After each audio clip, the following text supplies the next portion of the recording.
Hotel ರೆಸ್ಟೋರೆಂಟ್ಗಳಿಗೆ shock ಕೊಟ್ಟಿರೋದು ಸರ್ಕಾರ. Hotel ರೆಸ್ಟೋರೆಂಟ್ಗಳಿಗೆ cylinder ಪೂರೈಕೆ ಇಲ್ಲ. ಕಲ್ಯಾಣ ಮಂಟಪಗಳಿಗೂ ಕೂಡ ಸಿಲಿಂಡರ್ ಪೂರೈಕೆ ಕಷ್ಟ ಅಂತ ಹೇಳಲಾಗ್ತಾ ಇದೆ. ಇಲ್ಲಿ ಸಿಲಿಂಡರ್ ಪೂರೈಕೆ ಮಾಡುವುದಕ್ಕೆ ಕಷ್ಟ ಅಂತ ಸರ್ಕಾರನೇ ಒಪ್ಕೊಳ್ತಾ ಇದೆ. ಕೇವಲ ಗೃಹ ಬಳಕೆ ಸಿಲಿಂಡರ್ ಮಾತ್ರ ಕೊಡ್ತೀವಿ ಅಂತ ಹೇಳಿ ಸರ್ಕಾರ ಹೇಳ್ತಾ ಇರೋದು. ಅದು ಕೂಡ ತಿಂಗಳಿಗೆ 1 ಸಿಲಿಂಡರ್ನ ಮಿತಿ ಇರುತ್ತೆ. ಇಲ್ಲಿ ನೀವು ತಿಂಗಳಿಗೆ 2 ಸಿಲಿಂಡರ್ ಕೊಟ್ಬಿಡಿ, 3 ಸಿಲಿಂಡರ್ ಕೊಟ್ಬಿಡಿ ಅಂದರೆ ಕೊಡಲ್ಲ ಅವರು. ತಿಂಗಳಿಗೆ 1 ಕೊಡ್ತೀವಪ್ಪ ಅಷ್ಟೇ ನಿಮಗೆ. ಅದು ಗೃಹ ಬಳಕೆ, ವಾಣಿಜ್ಯದಲ್ಲ, ನಾವು ಪೂರೈಕೆ ಮಾಡೋಕ್ಕೆ ಸಾಧ್ಯ ಅಂತೇಳಿ ಸರ್ಕಾರ ಹೇಳ್ತಾ ಇರೋದು.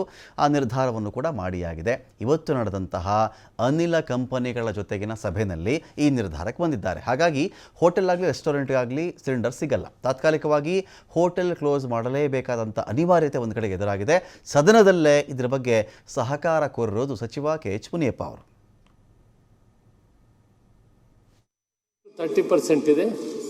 ಮತ್ತು ಆಯಿಲ್ ಕಂಪ್ನೀಸ್ ಜೊತೆಯಲ್ಲಿ ಮೀಟಿಂಗ್ ಮಾಡಿ ನಾನು ನಮ್ಮ secretary commissioner BPL, HPCL, Indian oil ಮತ್ತು ಗೈಲ್ ಕಂಪನಿ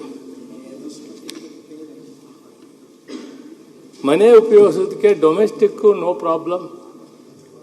ಕನಿಷ್ಠ 1 ಸಿಲಿಂಡರ್ನ ಒಂದು ಕುಟುಂಬಕ್ಕೆ 25 ದಿನದಲ್ಲಿ ಉಪಯೋಗಿಸೋಕ್ಕೆ ಅವಕಾಶ ಇದೆ.